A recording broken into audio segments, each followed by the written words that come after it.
So the CEO of McDonald's is out. He says that he had a consensual relationship with a subordinate employee, which is a violation of McDonald's company policy. But by all accounts, this man was a very successful executive. He did a great job for McDonald's, and the relationship was described as consensual. So a lot of people are understandably asking, is this type of policy actually a good idea? And the answer is, quite frankly, not always. Here's what you need to consider about whether it will work in your restaurant. First of all, let's talk about the pros. Why it might actually be a good idea to prohibit these types of relationships. In a post-Me Too world, there is a major focus on imbalance of power. So what is potentially seen as consensual in the eyes of a superior may not be considered consensual in the eyes of the subordinate. So you could be setting yourself up for a situation where a person could say that the relationship was not actually consensual, but they felt pressured into it in order to keep their job.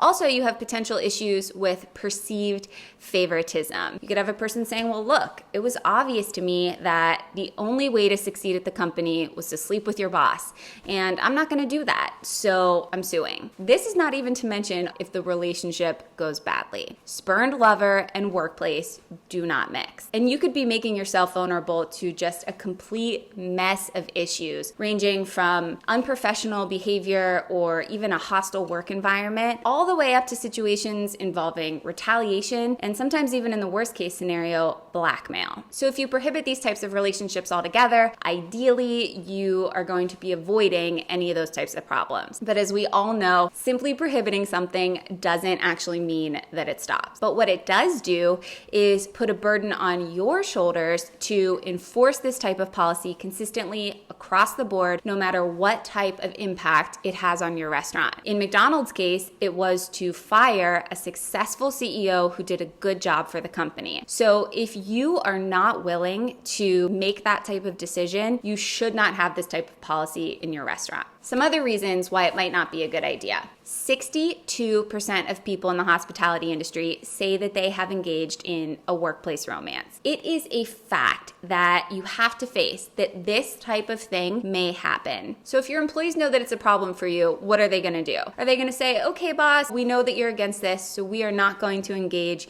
in any kind of workplace romance? Or more likely, are they going to push it behind closed doors, where it is much harder for you to investigate and substantiate alleged harassment because people aren't going to want to talk about it because they're afraid of losing their jobs? Okay, I know. So kind of sounds like a no-win. So what are you supposed to do? Do you prohibit superior-subordinate relationships, or do you just let them happen? In my opinion, the best option is actually a two-part deal. First of all, prohibit superior-subordinate relationships only within a direct chain of command. It's a pretty decent compromise of preventing issues with favoritism, again, because it's with people in a direct reporting relationship, while also just acknowledging the practical reality that people are going to meet at work. And then number two, let your rules on sexual harassment and discrimination cover the rest. Regardless of employee romance, you have a responsibility to provide a safe and professional workplace that is free of harassment and discrimination. So instead of policing workplace romances, set forth and, most importantly, enforce just a general standard of professional conduct that all employees across the board are expected to uphold. And of course, making sure that you have alternate channels to report any type of alleged harassment.